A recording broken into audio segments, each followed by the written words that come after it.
Greetings, fellow armchair Imagineers. Bluedragonfive here. Jacob Wile too.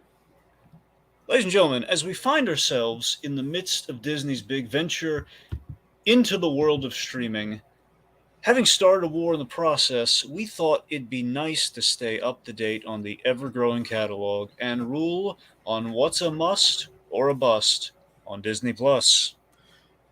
And tonight, we are bringing you Miss Marvel, Episode 2, Crushed. Yeah. Ooh. I don't know about you, Jacob, but I sense a lot of love in the air for the show right now. I've been hearing a lot of people getting buzzed over in some good ways, and also this episode very thematically got a little goo goo eyes going on, a little love. Yeah, love is in the air, and so are the hard lights. Yes, they are. Yeah. So, yeah, Jacob, how have you? So we're checking in with you this week. Well, how you been feeling about Miss Marvel? I mean, I again, definitely say I love the aesthetic and look of the show so far. I think some people have compared it to Edgar Wright, like the works of Edgar Wright almost. Yep, which is They, ironic given all the Ant-Man name drops. like Edgar Wright meets John Hughes, kind of Mhm. basically, and I can kind of see that. Yeah. So it's like, which I have to say is not a bad combination, especially for the kind of tone the show's going for. Oh yeah. So overall, I am quite impressed with the show. I do like the protagonist and everything. I do like Kamala Khan and her friends. They all seem like a very interesting group of people, and I can't Yeah. wait to and I can't wait to see how it goes from here. Yeah, I think we were. I don't believe if she was in the first episode, she was very, very minor. We really get the full-on meet the third of Kamala's trio, Nakia or Nox, as I believe she's kind of shorthandedly called.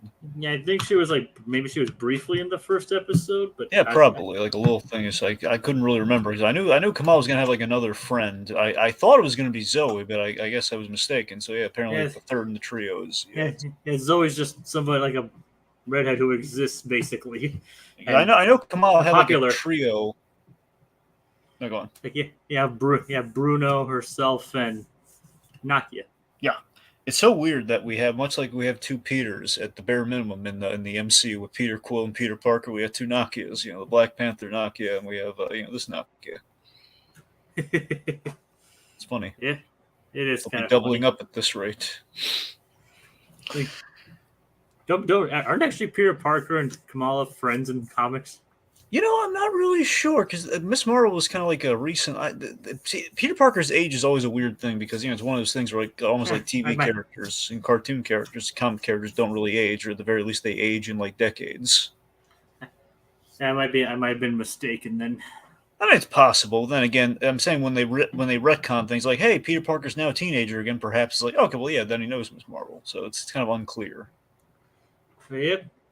Yeah, I love the aesthetic and the kind of lighter tone of the show so far. I mean, like a lot of our recent, especially a lot of the recent Marvel shows have been kind of dark. Kind of darker and edgier. I guess I don't know. yeah, we have like a vengeful moon spirit killing people and fighting like essentially Egyptian monsters, and on the on the flip side, we got high school stuff. Basically, Spider-Man: Homecoming. Yeah, yeah.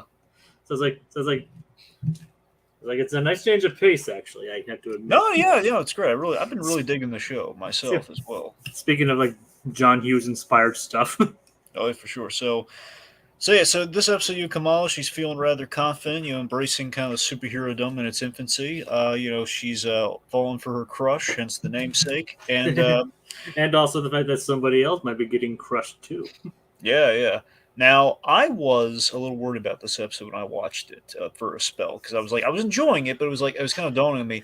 Oh man, this is a little different than we usually go with this. We're definitely in proportionally not getting a lot of superhero stuff here, and we're really kind of my fear. And I don't think it went this way ultimately. I think for a bit I was thinking, are we getting too sucked into kind of the high schooly kind of romancy stuff? But then it brought it back in the end, and we had the great payoff with like the whole rescue, with the dumb kid who was like taking a selfie outside that tower.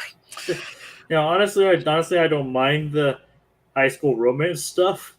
No, neither do I. I'm just saying, like, I want there to be a balance between that and, like, her, kind of falling into her own, as a superhero. I mean, that makes sense, and I think this so far this show has actually managed to find a good balance so far. They have, and that's what I'm saying. I wavered a little bit when I was in the middle of two because I was thinking, man, it's been a while since we really kind of addressed like, hey, she's got powers and stuff. But like that again, it all came back, and I think they're going to be in good shape. Because you got to remember, Jacob, the fascinating thing about this show is, from what I can tell and what I suspect, Miss Marvel not exactly like an eye-catching rose gallery because, mind you, I don't really know Miss Marvel, and again, I'm not really in the Captain Marvel sphere period, so I don't really know much about her villains and her antagonists and stuff. So I don't think ultimately this is going to be a show where it's like, hey, hero fighting villain. I don't think it's going to necessarily be that. I think the villain might be the entity that is damage control. It might be and even them, even they as characters, not exactly mustache twirlers, are just like they're the opposition.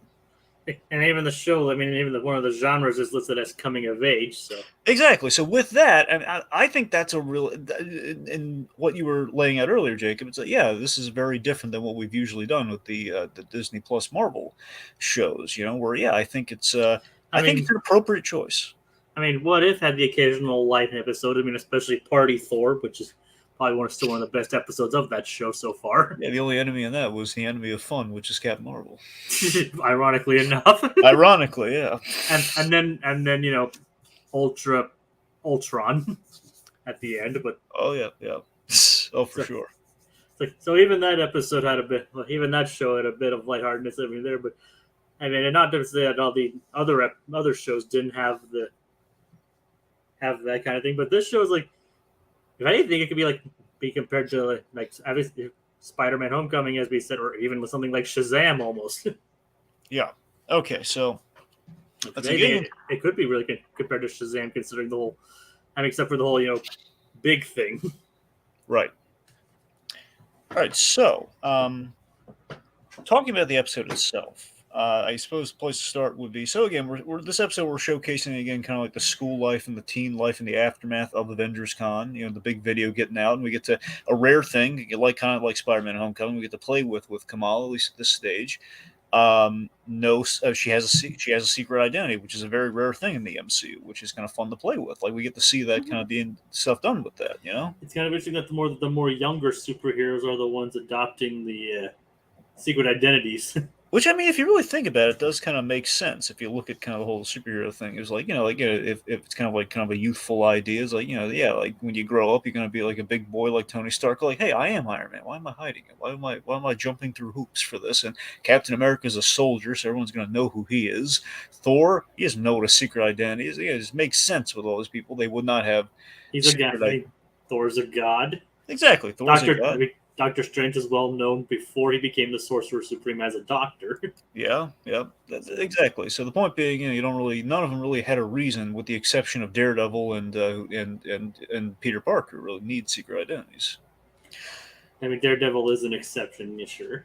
That's what I'm saying. It's like that. At least we have there are a few. I mean, Black Panther very briefly had a secret identity, but didn't really care about it getting out. So And, and of course, Bruce Banner doesn't even have opportunity to use his secret identity most of the time. exactly, he's just been in hiding occasionally, and that is kind of the days of that have long past. That was like for like one movie, really.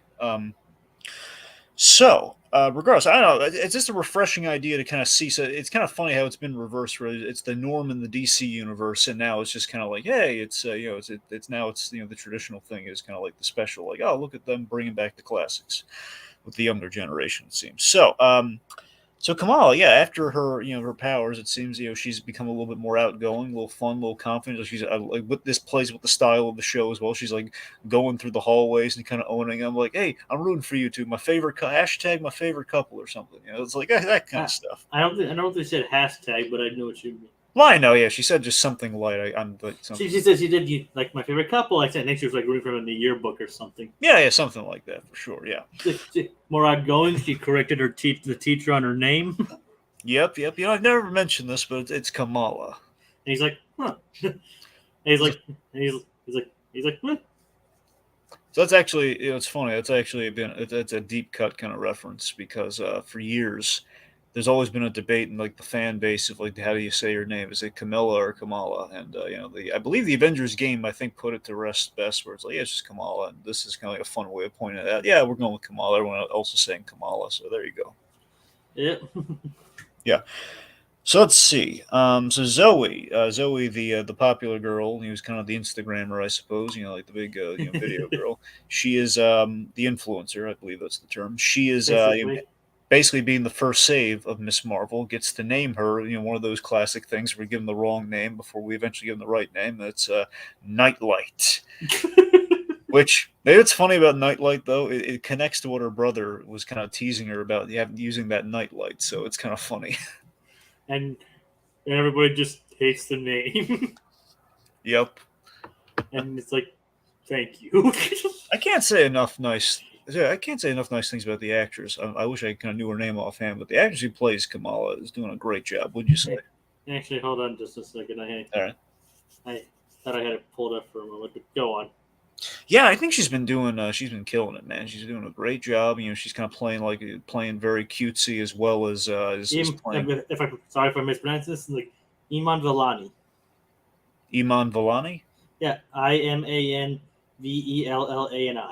Well, she's doing a great job, and I'm eager to see her kind of be introduced in the greater MCU. I could see her as a fun addition, especially. We got to remember we need new blood to liven up Captain Marvel because that's the thing. The more we see Carol Danvers, I'm sure the more we're gonna like her because that's kind of been the effect with like, hey, she's a lot cooler in Endgame than she was in Captain Marvel movie, and yeah, I mean, she is going to be in the Marvels.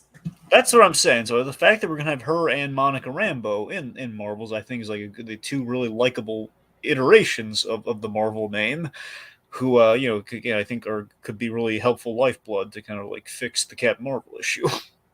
We'll see. And I'm hoping at the very least. I mean, it just kind of stands the reason. Like out of three, 2 out of 3 isn't bad usually. Nope.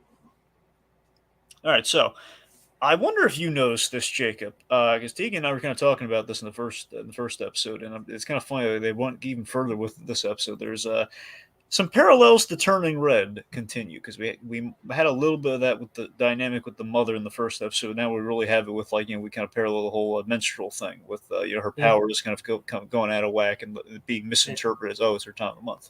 Yeah, I noticed. Yeah, it's kind of literally how we frame the shot and everything too. It's like separated by essentially something in the bathroom. It's kind of funny.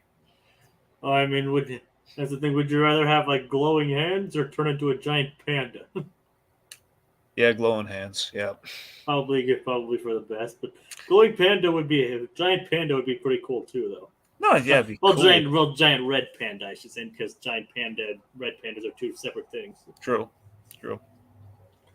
But, so we get a lot of speaking with the power set. We do some training with Bruno, kind of like just to get a grasp on her powers. And she basically, there's a good thing to address, by the way, the fact that if your power, at the very least, the way we're representing your power, how do you feel about her powers, bud? Because I mean, I don't know if did you ever see how her powers work, outside, like in comics, like in the game or anything. You ever see how it usually works? Isn't that usually like a Mr. Fantastic, almost like she stretches a lot? Yeah. She can alter her size like Giant Man and stretch her hands like Mr. Fantastic. That's usually how it goes.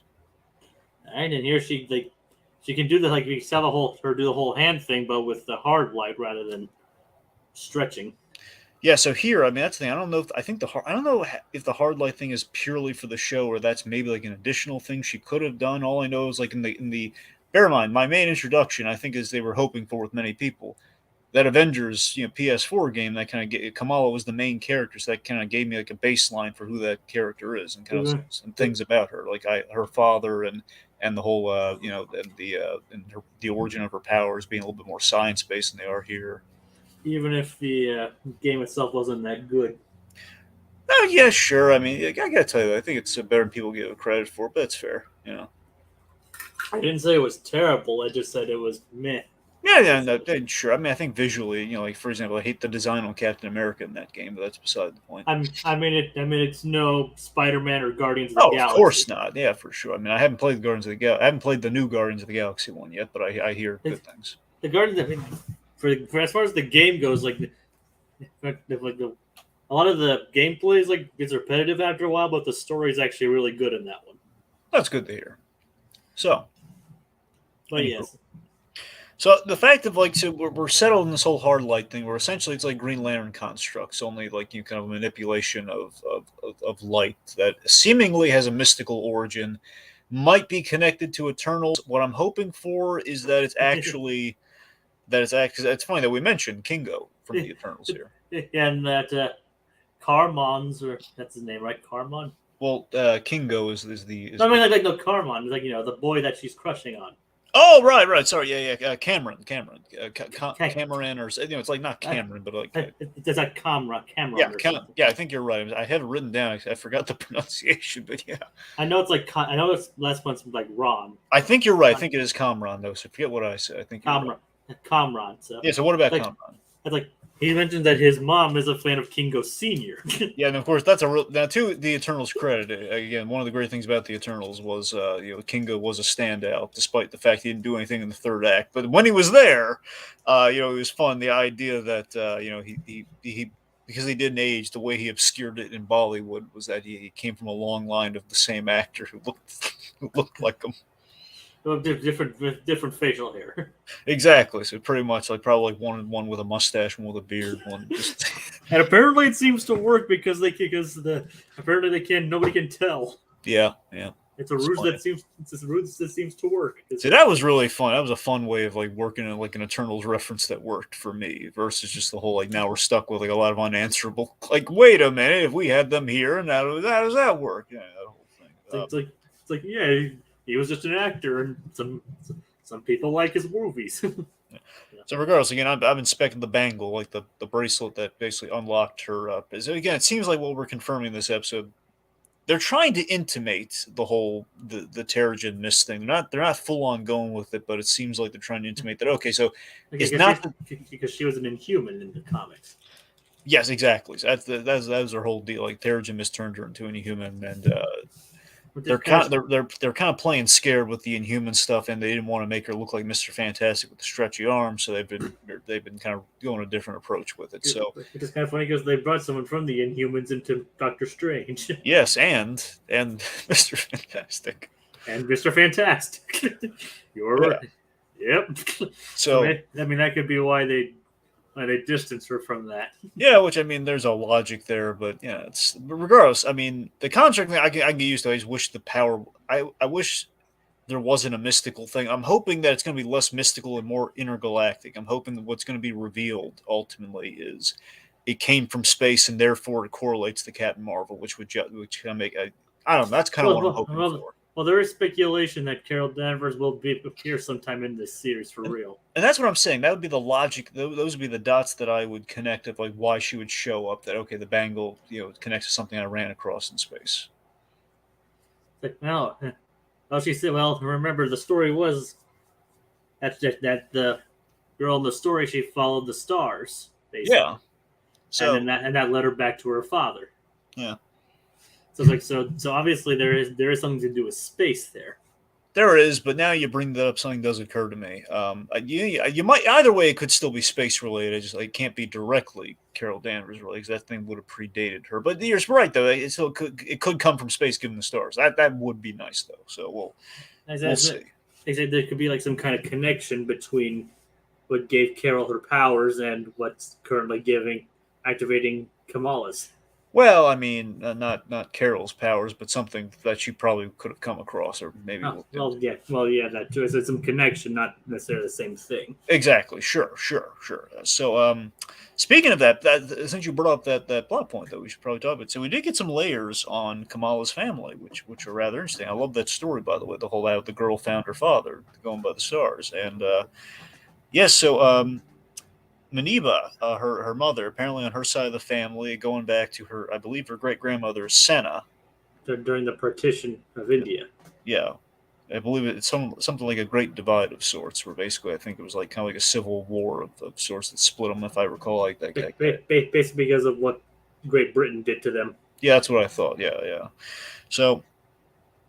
So yeah, and apparently the Bengal is really sensitive to the subject of the great grandmother being brought up, and it's basically giving Kamala visions in these really kind of these quick flashes. You mean the Bengal, right? Yeah, the Bengal. So speaking of which, I think what we represented better here than we did in the first episode. I'm not saying we didn't do fun stuff within the first episode, but I think the point of it maybe being a problem was a lot better expressed here. Kamala's arc really seems to be, the way we're shooting everything with the Edgar Rice styles. That she's really in touch with her imagination, her fantasies. And we saw that hilariously done. Like she remember she wins like the contest and everything. She's holding like the Miss America like flowers, which is really funny. Doing like the superhero landing in the really cool costume. That whole sequence from the first episode. And here, we're doing stuff like she's singing "Be My Baby" hilariously, Yeah. and we're playing with like making almost like a Bollywood kind of cross between a Bollywood musical or like a '50s musical number. Yep, the Ronettes. Yep, and of course it's very much kind of like an '80s sort of like a 16 Candles sort of homage or some sort or maybe Dirty Dancing. I don't know. Um, Won't you be my baby? Be my little baby. Dun, dun, dun, dun. Anyway, so we can't sing. no, we can't. No. Anywho, what was I get? Oh, right. So the fact is, the the fact we're showing the fantasies in kind of a fun way, but also we kind of see them in kind of the problem that was being said to Kamala the whole time, like, "Oh, Kamala, get out of your little fantasy world," where we see, okay, she's being distracted by these really distracting flashes, and she almost drops the kid, and the kid ends up being saved really messily and breaking his ankle.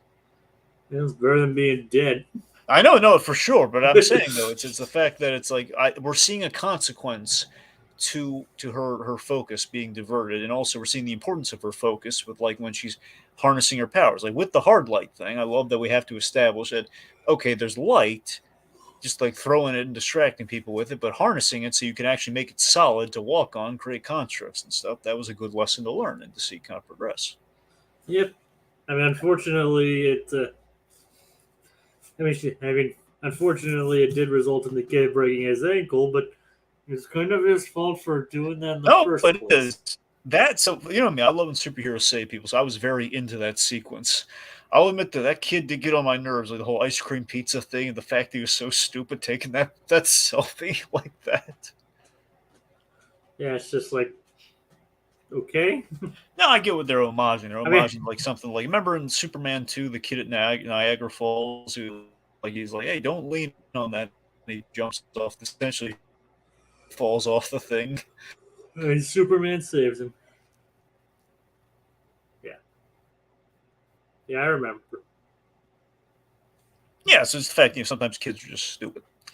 So Yeah, I mean, Zoe's part. Zoe has a little heart. Yep.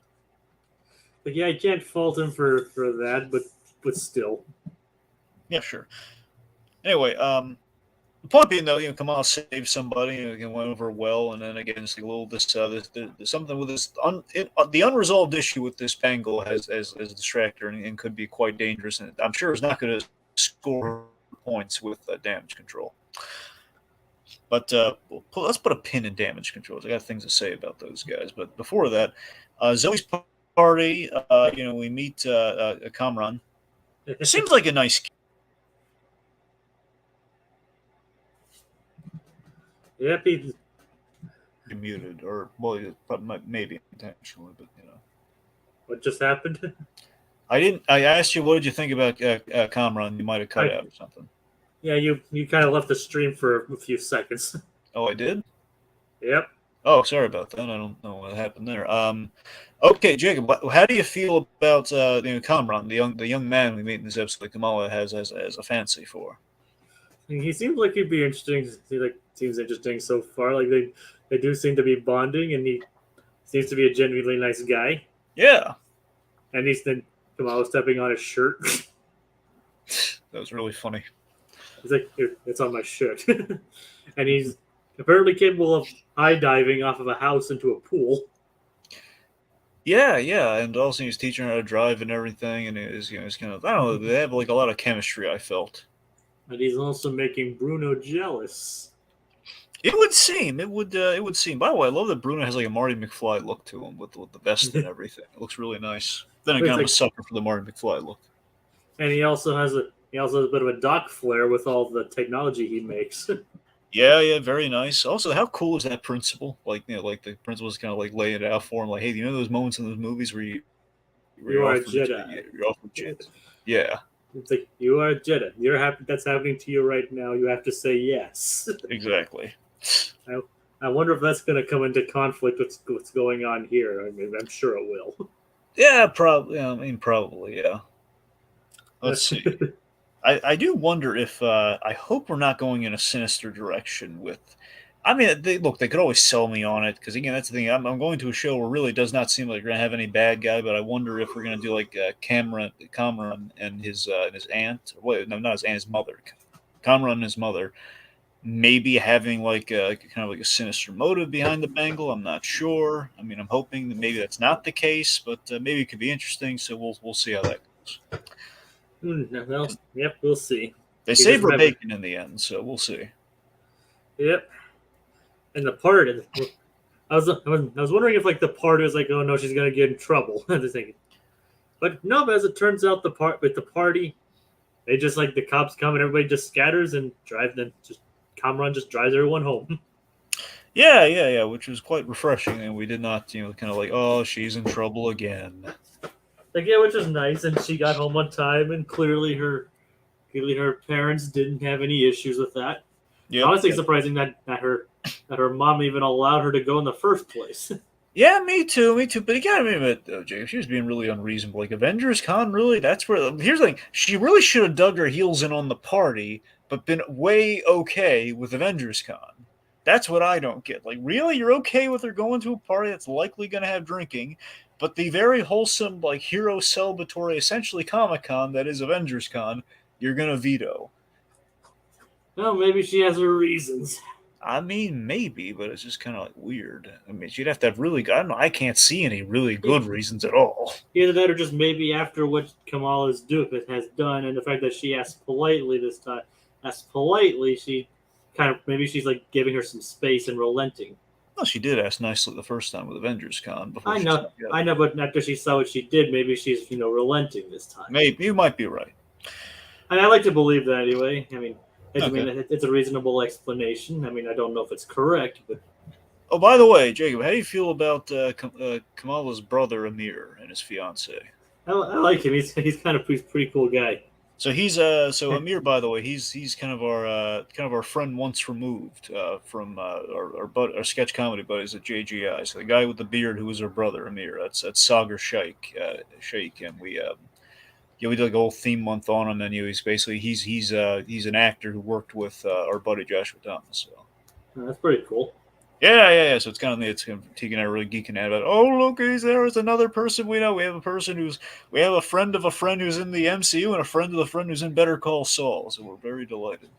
And we also know somebody on the channel who's going to be in the Haunted Mansion movie. Yes, that's the thing. We're crossing all that's the thing. If we have somebody, if our buddy Phil Mackey ever like officially gets hired by Pixar, I'm gonna lose it. Oh, I'd live vicariously through that man if that happened. Well, one can dream. Yep. So anyway, so we already kind of covered the whole the Bengals story. Now here's something that baffled me in the episode. I will say this against the episode. I mean, again, we're probably going to get a reason for it down the line, but the whole Muniba having like this whole thing of like why I don't understand why Kamala's like sneaking in this call to grandma about the Bengal being sent to her. I don't know why we have to treat that like a big ticking clock. Like, Dad's cool. Like, I don't think he's really going to do it. Like, hey, you just call your grandmother, say hello, and it's like, hey, grandma, do you know anything about this Bengal thing that you said? It's acting really weird, and I don't know. I don't know why we had to be all super secretive about what went down years ago. But then again, it's kind of might be a cultural thing of like the great grandmother brought shame to the family, and the mother just really doesn't want to talk about it. So the mother knows that. I think what we can settle on is that the mother knows that Bengal has powers. Most likely. Yeah, gotta be. I mean, she did say she moved halfway across the world to get away from that kind of thing. So I can only assume that's the reason. I just think we did really shoot it weird with Abu. All right, let's see. Speaking of which, then we should talk about the cultural stuff in this episode. We really breached into kind of the like we go to a Muslim mosque, I believe. Yep. Yeah, and we kind of we kind of breached sort of the subject of kind of the gender inequality within the community. The fact like the women have to sit in the back and kind of get the crappy cheap seats next to like the stupid partitiony thing, and the men get kind of like the front row seats, and they also just in general like there's always the shoes are being there's a shoe thief in the mosque. Yeah. And so Nakia is running for like a committee position on the on the board, which I'm going to assume women are not really on that board really. No, we don't know yet. Yeah, we don't know. I mean, there might be a woman there. The point being, she like someone like a fresher perspective on that board anyway, sliced. So, I don't know about you. I loved her guilt tripping Abu to vote for her so much.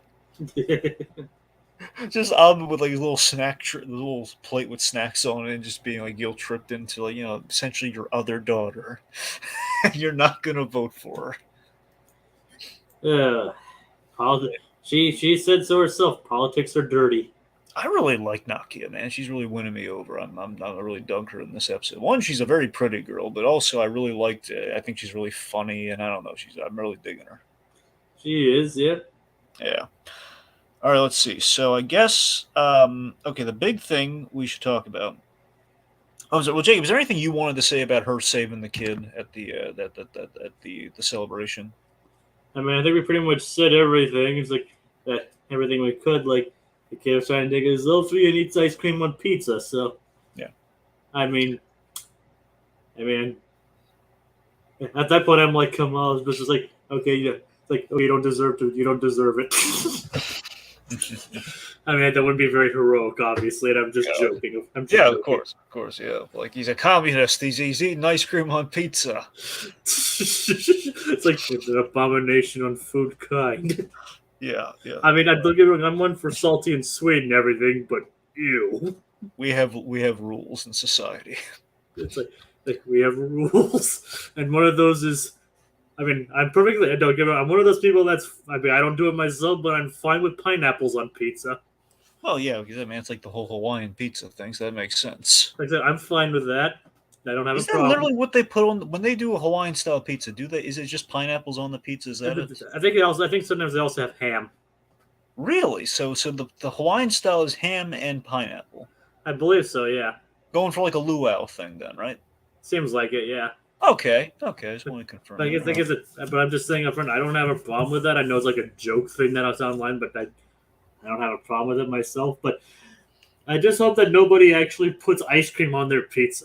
Because yeah, sure. It's like if someone actually does that, there would be a riot. God. So, big thing last thing in the episode that we should talk about. This again seems to be like an important thing we're building up to. Yeah. Department of Damage Control. So these guys didn't expect to see them back. Yeah, and also the same guy, the main guy here, Agent Cleary. He's the guy we saw in Far From Home. I'm sorry, not No Way Home. Sorry, No Way Home. Well, there are 3 homes. Yeah, I know. There's a lot of homes. Wonder what the next one's gonna. If there's gonna be a next home movie. Well, Jacob. That is actually a really good point. Like, yeah, because we are we're building up a really good Spider-Man, a really good. What looks to be like a really good continuation of Spider-Man, assuming we get it, assuming Holland isn't going to be stupid and say, "No, I don't want to do it." If but well, from what I understand, the Spider-Man movies are actually coming to Disney Plus soon. Yeah, it's about time. It's about darn time. Yeah. Now they just need to somehow get the Hulk on there, and they'll have the whole entire MCU. Yeah, that would be perfect. Yeah, which I don't see happening because Universal. Yeah, but still, it's just so weird. Like, why can't they just?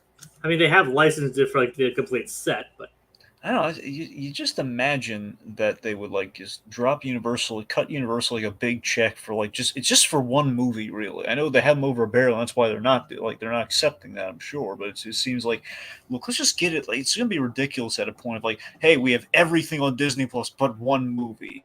It says, wait, what's the one movie? It's like, oh, here we go. It's Hulk.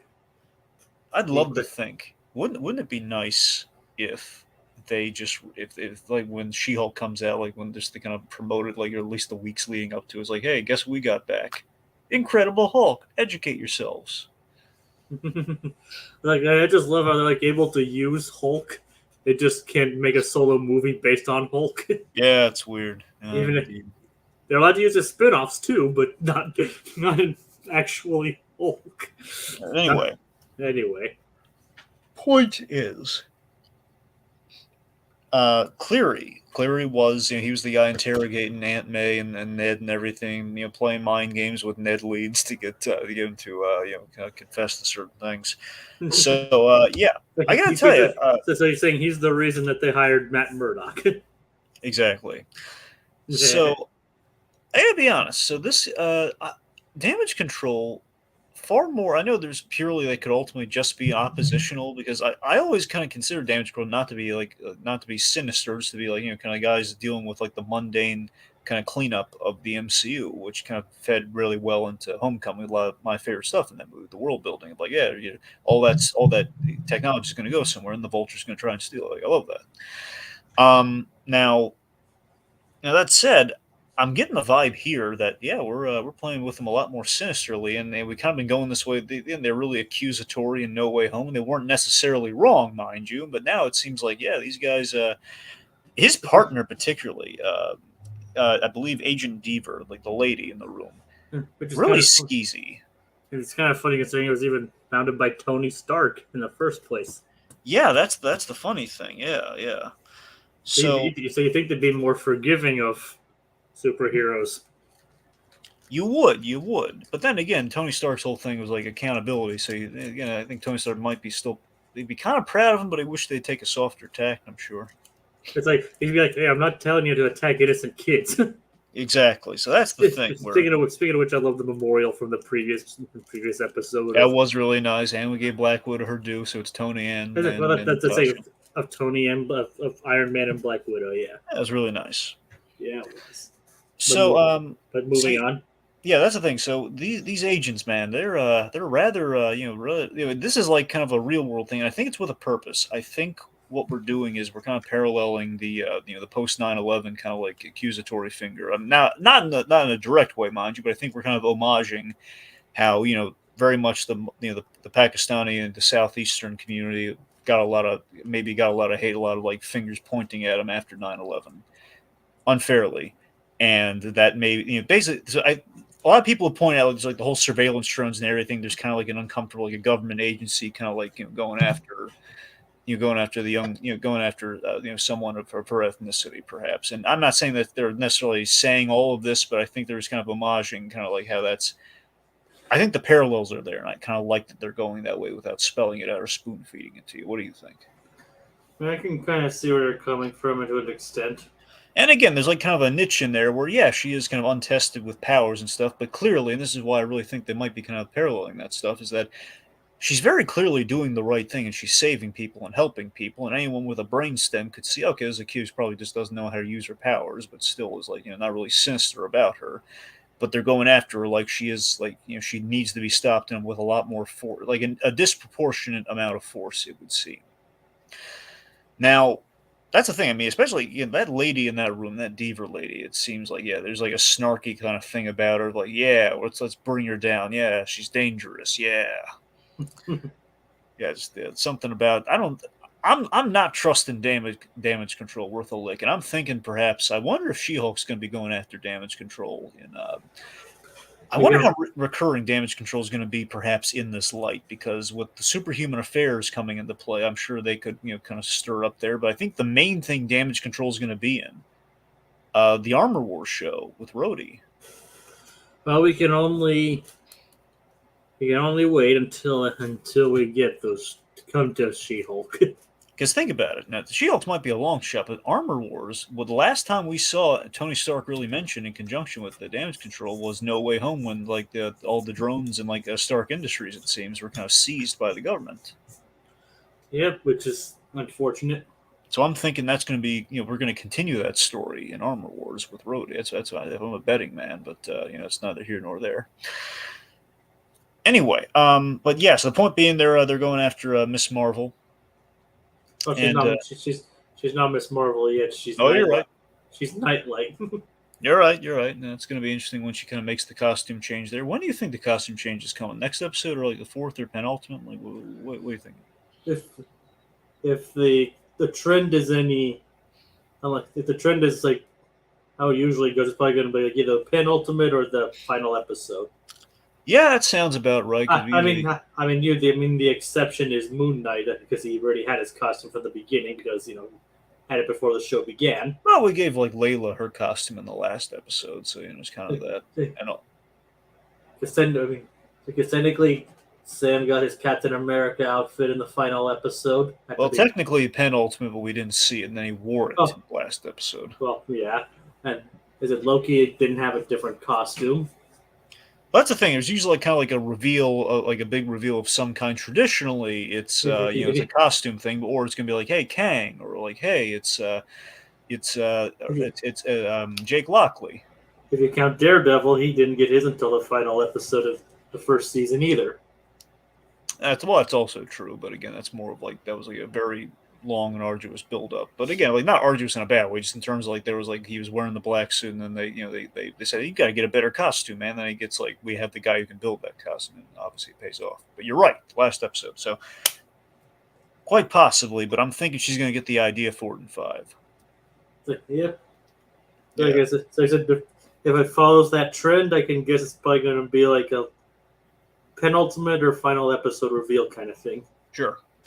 And heck, Wanda didn't get her outfit either until the end of WandaVision. True. We did tease it though really wonderfully. Like, oh, she got that vision, that one. Oh boy, like and then the penultimate, she saw like a quick glimpse of the Scarlet Witch. Yep, and then in the final episode, she became the Scarlet Witch. Yep. Oh, we do give her like the perfect costume in the in the 6th episode with the with the Halloween episode, which is really funny. Comic accurate. Yep. Loved it. All right. Well, I think that runs the gambit for us here. I mean, I don't really know what the next one's going to hold. All we know is like she was saved by her new boyfriend in the making, and Kamran, her crush, and she's her mother. His mother knows something in relation to that bangle and her powers and everything. So we'll. And she's passing him off as the cousin, long lost cousin. Yeah. So that's gonna be, and apparently his mother knows who she is. Yeah. So. Yep. What does any of that mean? And we'll see. Will Bruno go to Caltech? I'm gonna say no, but we'll see. It's his moment. He really should go. And honestly, he really should go to Caltech, though. But I'm gonna guess he's not going to. Probably. I mean, who knows? Maybe Kamala will talk him into it. Yeah, sure. And will Naki be elected to the mosque board? Yeah. Find out next time on Miss Marvel. Yeah, can you imagine if she does get eventually caught by damage control and she calls a lawyer and it's Matt Murdock? Can you imagine, especially a regular thing, just Agent Cleary just hates Matt Murdock? Like, oh, not this guy again. I can never form an argument against this guy. He's too good. And Matt's just like, why does everybody call me? No, wouldn't it be great though? Like, see, Matt Murdock and like Defenders, when he pops up, they gave him a really awesome reintroduction. When he pops up, he's like, the idea is he's not in the costume. He's basically doubling down on him being a really good lawyer. So like he's in the courtroom just owning it in every which way. Like no one's getting a word in edgewise. He's just that good. I remember like reading about like some of the recent comics that he's in, and then, like almost everybody knows that he's Daredevil, but he constantly tries to deny it. Oh yeah, that's a thing. And then he wears, and then at like a Christmas party or something, he wears a shirt that says "I'm not Daredevil." Yeah, that's not a super recent thing, but it was like the last few years of like the Mark Waid, like the Daredevil. Let me put this way, Jacob. If they do the tone of Daredevil in the MCU when he comes back any which way you slice it, however they're going to do that, they're going to go the Mark Waid approach, which would be that kind of stuff. Like so, at some point, I don't know if they're going to full on go the whole like I'm not Daredevil sweater, but I'm sure at some point that they can go strike a tone like that. A couple of years in comics we can still be considered recent. No, for sure. I'm just saying, like, for me, I'm with you entirely. When I think of, like, Daredevil, I'm thinking of the Mark Waid run like you are, and to me, that's recent Daredevil, but, like, very recent Daredevil. I mean, I'll straight up be honest, I haven't actually read those. I was just reading funny stuff that happened with Daredevil. Well, yeah, that's what I'm saying. All that funny stuff that happened in that Mark Waid stuff. That's essentially that's what you're talking about. From what I understand, though, Mark Waid did have, like, a good balance of, like, the darker elements of Daredevil's history, and also managed to, make it not completely bleak. No, that's the thing. That's what I really loved about the Netflix shows. I would attest the Netflix show had a balance of basically did what Mark Waid did, which is a balance of Stan Lee and Frank Miller, which is the dark stuff as well as like the fun. For me, the fun of Daredevil. We're getting off track, so we got to wrap this up. So Sorry. for me, Daredevil, I my love affair of Daredevil stands with the Stan Lee era, in which it's like a lawyer by day who goes out kind of at night as the vigilante, but it's like all the fun lawyery stuff. And then Frank Miller is doubled down like he's a little bit more so the vigilante angle, and Mark Waid kind of balanced the two in a fun way. Anywho, And all that on all the fun elements. So all like the Kamala seems to be leading into that, and instead of being a lawyer, hers is more like balancing the cultural side of her family versus what she wants to do with her life. yeah, for sure. So we'll see more of that unfold in the next episode next week. So yeah, Next time on on Miss Marvel. yeah. All right, so that'll do it for us this week as we host our remotes till the next installment calls for the draw. Just mano y mano, just plus and us. And remember to vote for Nakia.